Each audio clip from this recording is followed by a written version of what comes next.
So, if you play a lot of video games, you probably recognize that monetization in video games has been growing stronger and stronger and getting a lot worse over time. It used to be that you'd buy your game and that was your game. You had all of it. It seems like nowadays those type of games don't really exist. Everything seems to have a bunch of monetization tied into it, and some of it's getting into really bad practice. Well, today Europe, the European Commission specifically, has decided to actually do something about that, and they've launched an enforcement action against Star Stable Entertainment AB to ensure a safer, more transparent experience for the players of Star Stable Online. Now, if you're like me, you have no earthly idea what Star Stable Online is.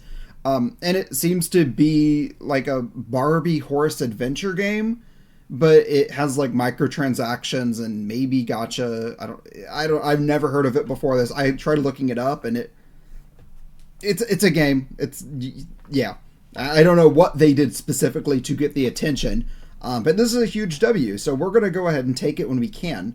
Or at least it's a huge W for Europeans. Americans, good luck to us, but yeah.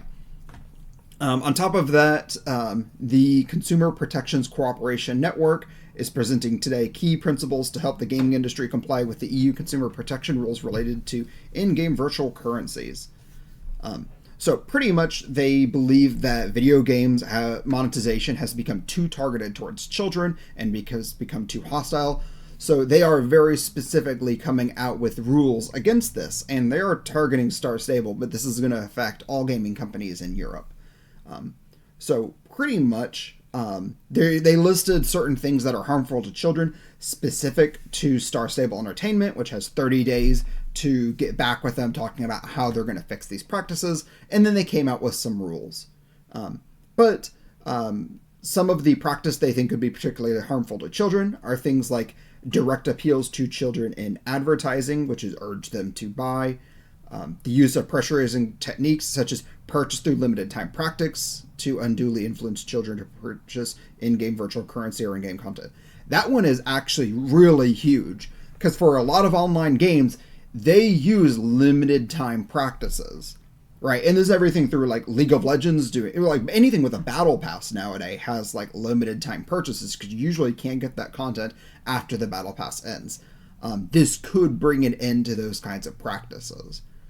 Now it's potential that they could still have a battle pass with this stuff and then content goes to the store afterward. But it looks like being able to like limited time practices might be going away, which is a huge W for every game. They're also ruling a lack of clear and transparent information adapted to children about buying and using in-game currencies. And this is also another big one because, again, you know this if you've played a lot of games. A lot of games don't have you buy anything with dollars. They have you spend your dollars on a currency, and then you use that currency to buy stuff. And having that currency in the middle makes it a lot harder for people to keep track of how they're spending. And then it's a bit easier because you're not spending money, you're spending V-Bucks, which are different, although really not.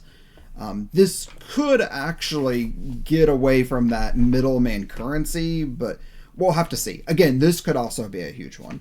And the last one feels a little unnecessary because it's already in place, but a failure by the company to ensure that influencers promoting their products clearly disclose commercial content.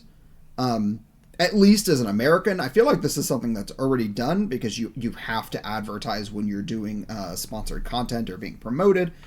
Maybe the rules are different in Europe, or maybe they're just taking this a step further. We'll have to see. But these are everything from Star Stable Entertainment, so this is going to be directly targeted to them. And again, they have 1 month to provide a written response addressing the issues highlighted. But there's a little bit more as they're also assigning principles for trustworthy online gaming. And again, these are a little bit repetitive for some of the things above, but this is going to be reflective towards other gaming companies, which is why it's so big, because we're not talking about one game here. This is any gaming company that's going to be doing business in Europe will have to abide by these principles being outlined. And these are things like clear and transparent pricing and pre-contextual information.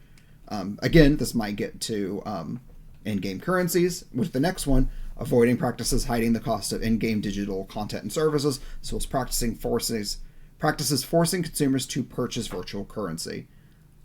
Respect to the consumer's right to withdraw, which I'm not sure what that means. That might be a hint towards like subscription-based services, which would be a huge hit to like MMORPGs that mostly exist off subscriptions anyway. And then respecting consumer vulnerabilities, particularly when it comes to children. That one's kind of open-ended. It could kind of be whatever. But regardless, I think all of this is a pretty good W for gamers in Europe. Of course, this will take a little bit of time for more to come out and for changes to be made, but this is a really good step in what's becoming very predatory practices. Hopefully, when we see these kind of changes happening in Europe, hopefully it'll spread to the US. I'm a little skeptical, as I think the US tends to be a bit slower for some of this stuff, but maybe I'm being pessimistic. Probably not, but maybe. Hopefully things will get better. At the very least, Europeans, you got your W today, so take it and be happy. If you have any other comments or there's any changes, leave a comment below. The YouTube stuff. Please do it. I appreciate it. And that's it. See ya. Bye.